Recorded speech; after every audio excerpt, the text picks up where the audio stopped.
Man, oh man, 5 ways AI is ruining all of our content. Notice I said our. I will tell you at the end. Yeah, that's how you work it, lady. Okay, so yeah, AI is here to stay. We get it in everything. AI has its place. It is definitely helping in some ways. With other things, I personally think about like in the healthcare industry, obviously not like, working on people, not that part, but the part where like researchers are able to look for trends. That is something that AI applications really can be useful for, to notice trends in certain aspects of different preventative things to do for different conditions. So this could be something really good for there. But today we're talking about how it's literally ruining everybody's content, including my own. We'll talk about like my own spiel on that a little bit later. But there are some ways, guys. So let's really get into this on detail a little bit. So first of all, AI is making businesses think that they don't need graphic designers. And I feel really bad because like I know graphic designers, like I have at least three that I know off the top of my head, and they are not getting nowhere near as much business as they did. Some of them don't even do it anymore because I feel like that kind of really started with Canva. Like I am not gonna lie, like since I have had Canva, like legit, I design all my own things. So I kind of think that that started really with Canva affecting graphic designers. But now with I feel like AI is actually giving Canva a little bit of a run for its money. Now, Canva does have some AI integrations that you could use if you're a content creator. However, some of the kinks are not worked out on all of them. And it definitely shows like, so, OpenAI is the one I like to use the most. Everybody has their own, that they like to use, but that's what I like to use the most. I still heavily use Canva for a lot because I personally don't want all of my stuff looking like everybody else, because AI does this thing where it puts all these little like asterisks and hearts, and everything has the same font and the same look and all that stuff. And it is just a little bit too much. Like I scroll my timeline and I can immediately tell who used AI. Now, I'll tell you where I cannot stand AI. I really can't stand AI when you're like at a public place and there's like a printed flyer on a wall. I've seen this, and it was an AI flyer. I have seen many billboards that were AI. And I'm like, guys, that is way too much. It just looks so fake. It's just starting to feel like the Truman Show. You feel me? Where everything is just looking alike and nobody is doing the work. And like, it's literally not hard. Like, go on Canva, make some stuff. If you're doing something for a billboard, like literally that is something you should hire a graphic designer for, because you want it to be original, you want it to look really nice, you want it to catch the eye. And here's the thing about our vision, guys. Like our eyes, like are geared up to notice trends as well. So, kind of like an algorithm, our eyes know if I see this, and this, I need to send a signal to the brain that this is what I'm seeing. So that's how our eyes are able to say, oh, AI has the little hearts. It has a certain look. It's always blended. It's a certain type of background. Oh, all those things give the brain the clue that it is AI. Even when you try to make it not look like AI, the brain is a highly powerful tool, guys. All these things are mimicking our brain, mimicking our eyes. AI tries to think for us. A camera lens tries to be our visual eye, but nothing compares. You are a highly sophisticated machine by design. So nothing we're going to be able to create is really going to, like completely duplicate everything that we can see and what we can do. So AI for business, I really want all of us to think twice and try to like still use our creativity on things that are big things that we have to print. I feel like that could be a good line in the sand. Like, okay, if I have to print this for something, like I'm not gonna use AI for it. Now I will tell you somewhere where I feel like AI helped. I'll share it in the end because it's kind of tied into what I said at the beginning, why I said our in there. So I'll touch on that at the end. But yeah, guys, graphic designers are legit going through it. So businesses are trying to save money by, of course, using AI instead of hiring graphic designers. So I get that. Small businesses, sometimes you do not have the money to pay. I would try to say to graphic designers, try to have something in your arsenal that you can offer people that is very cheap, very affordable. Maybe you can make a couple little, changes to and customize it to each particular brand, but still have it be something that is unique and different. Um, that's my suggestion to anyone who does graphic design, especially those who are freelance and who don't work for like the large social media design firms and things like that. Like, you're gonna have to figure out a way to make it work. Okay, so yeah. Now, number two, AI is taking away business from photographers. Okay, this is another way this is ruining our content because our content starts to look all the same. Now, everybody is using fake people. Y'all, when I see fake people in like an Instagram post or a TikTok post, wherever, I don't engage with that content really because my goal is to try to tell the algorithm that, hey, people don't pay attention to this. So then when data researchers are doing their thing, they'll look at the analytics and be like, hey, so people don't actually look at AI things, so we should stop making this crap. Like, that is my goal. So I like certain things, like if it's really well done, or maybe it's an AI of a real person, maybe it's them, but they're just like duplicating themselves just because they don't feel like putting on makeup and being on camera. Like, I can get down with that a little bit more. Um, but I personally feel like photography is something that is a treasure. Like, we could pick up that camera, and we could just really create some great art. I also have a photography hobby. I have even shot some things for actual clients. So I love photography. Like, I feel like using an AI image, again, I can immediately tell. Even when you try to make it look like a real person, my eye knows it is not a real person. And like, long term, what is this doing to our brains? Like, I specifically don't want my kids looking at AI people too much because their brain is still learning the algorithm of life. You know what I'm saying? Like, what things look like, what little minute characteristics make a real person. So I don't want to confuse their little brains and have them looking at AI people all day, and then they can't even tell the difference. Then maybe when they grow up, they're going to be easily fooled like by stuff online. I don't know. Like, that's just my thinking ahead on that. But I would encourage you to do the same thing, girl. If you have little ones, don't even let them look at AI people, like AI games, AI influencers, AI people. Like, just know, use real people. So that's taken away when let's say you decide to use AI for like a whole photo shoot for your brand. Like, let's say you're like a clothing designer and you're like, oh, Eureka. Now I don't have to pay models and photographers. I could just use AI to make my whole photo shoot. Whoopee. Sounds like a great idea, but guess what? Now that is a model out of a job, that is a photographer out of the job. And I get it. You might be like, yeah, but that is coin in my pocket. True that, true that.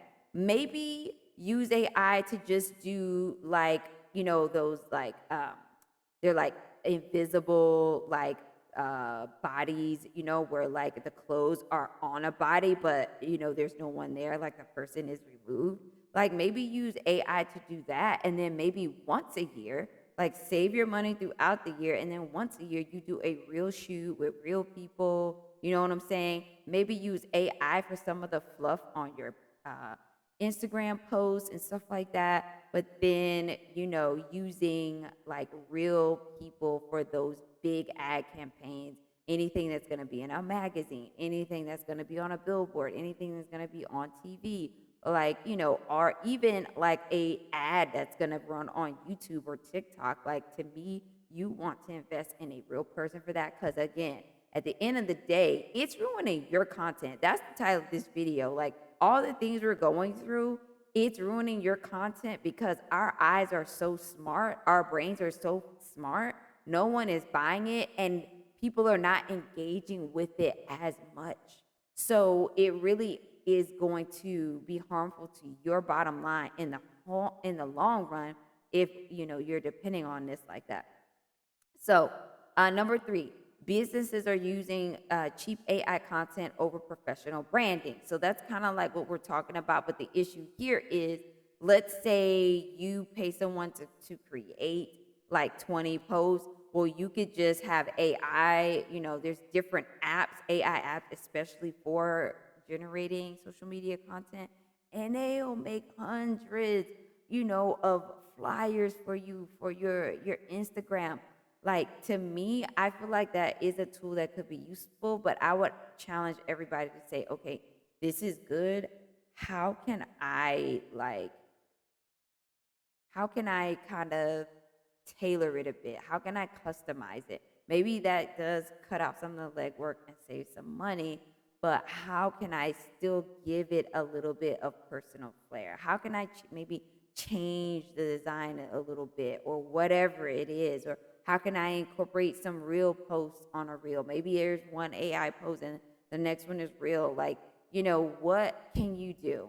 So that's something that I think people also need to pay attention to. Okay, so number four, AI is hurting small content creators who depend on client work.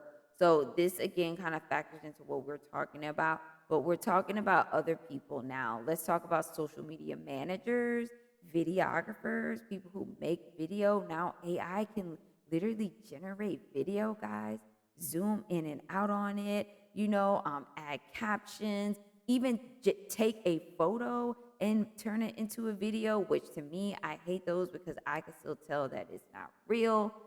Then you get that fake AI voice on everything, and it really is a hot mess. So again, like, figuring out where to use AI to save you some money, but at the same time, then that money that you save, putting those dollars into where it is actually going to get you a return on your time and money investment. Okay. It really does pay to have people like a real videographer. It pays to have people who do social media management or even SEO. Like, they are going to understand trends and things like that a lot better, and kind of the emotion and empathy piece behind things. I'll give you an example. Let's say you're using AI to do all your social media posting and all your social media content, and then you have all these posts scheduled, and then one day something like big happens on the news, and here you are posting something that's like maybe very lighthearted or maybe even a little bit silly on a day where everyone's mind is kind of heavy, and like this big catastrophe happened. So now you look tone deaf as a creator. You look like someone who just cares about yourself and is not really engaged with society. So that's something else to kind of like look out for, like making sure that you don't allow AI to literally do everything, so you can still add that personal human touch. Okay. How about number five? This is our last one. AI is creating a marketplace full of fake and misleading content, especially for restaurants and concert venues. So now what's happening is, when you go out to like a concert or something, they're using these AI flyers, and it makes it look like there's a ton of people that are coming to these events, and or maybe even in a movie they are cloning a scene, and I could always even tell that in a movie. I'm like, this is not a real audience, or this is not a real like street scene or whatever. But this is another way people are using AI to really give people the wrong idea about how much business they are actually getting. And so then you show up at that business or you show up at that movie, thinking something that is not the case, right? So that's a little bit hard because for a restaurant or like especially a concert venue, I just feel like, it's a little bit misleading. Like I feel like, you should not give people the like wrong idea about your business, like how much business you're actually getting. I feel like you should take realistic pictures and put those up on Yelp. Like that's what people are doing. People are taking images of their restaurant and making it look full and then putting those up on Yelp to make it look like, oh, so many people go here, and that's just not the case. So I think it's really misleading to do that in a review of your business or like, a Google listing or a Yelp listing or any type of listing where people are, scoping out your business online to see like, hey, does it have, what's the business like? What does it look like on the inside? And then you just have like AI photos of a million people in there. Meanwhile, it's like, you know, crickets and a hole in the wall on some dark alley and like not where you actually go, or using AI to make the business look better than what it actually looks like. That is another thing that is happening. People are using AI to make their restaurants that are dilapidated and falling apart look really good on Yelp, look really good on Google, really good on Apple, and then you get there and you like, is this even the same place? Because this place looks dilapidated. Like, what is really going on? And so I think that's also very misleading.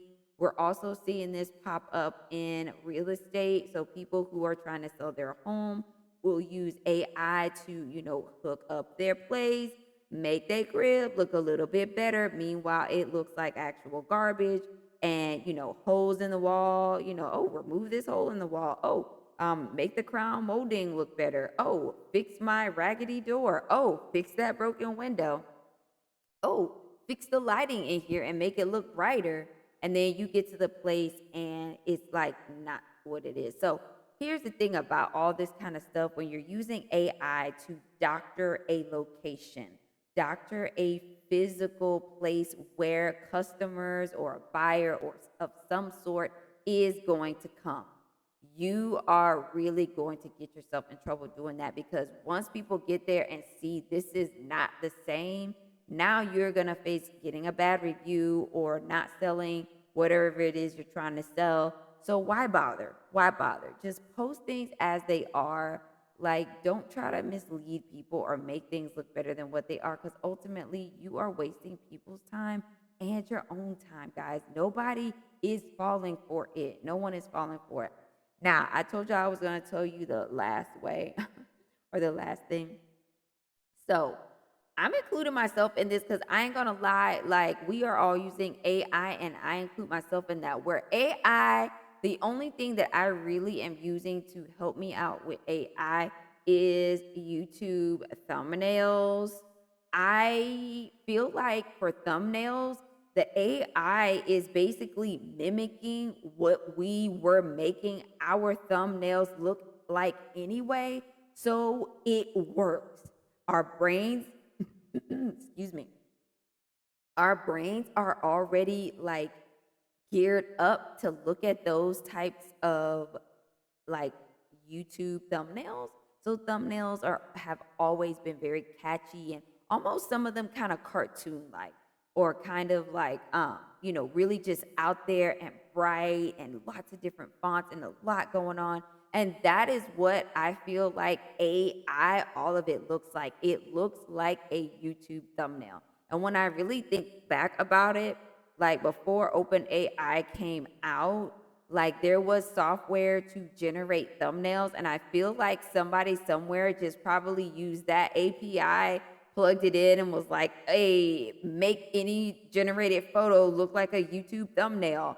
And so it works there. So like if I see a thumbnail on YouTube, because historically that's what we've seen is the flashy and the all way AI looks, I feel like it works there. Like it works on YouTube.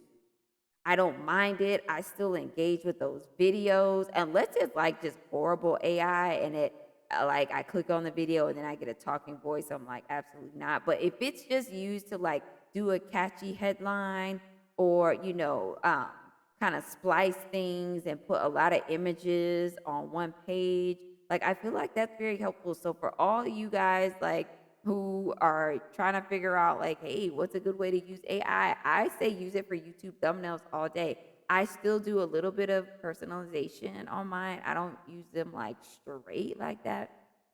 Um, but I do like to, use AI there, and I feel like it works, and that's a good place to keep it. Is for using um, AI to do YouTube thumbnails. Like it works. So let me know your 2 cents on that. Are you deterred when you see a YouTube thumbnail that you could tell it's AI? But again, I feel like the YouTube thumbnails don't look like AI because that's what they looked like before AI, if that makes sense. So anyway, I'm gonna stop running my mouth. This was a fun one, guys. Let me know your thoughts in the comments below. Definitely don't forget to subscribe. Thank you so much for subscribing. Thank you, thank you, thank you, thank you for that. It means a lot to me. You can subscribe on podcast and on YouTube. And I'll see you next time. Bye. I'm sorry to interrupt, but it's important. Welcome to Work It Lady Podcast, where it's time to put in the work regarding educating yourself on all areas of your health and well-being. At Work It Lady Podcast, we are dedicated to empowering women to take control of their health and mental well-being. Our mission is to provide women with the knowledge, inspiration, and tools needed to transform their lives, from improving nutrition and fitness, navigating womanhood, and if you're a mom, excelling at motherhood. Step 1, like this episode. Step 2, share it with someone you love, and even the haters, they need help too. Step 3, subscribe on podcasts, subscribe on YouTube, join our mailing list to stay in the loop on classes and events. I am so happy you made it here, girl. Thank you.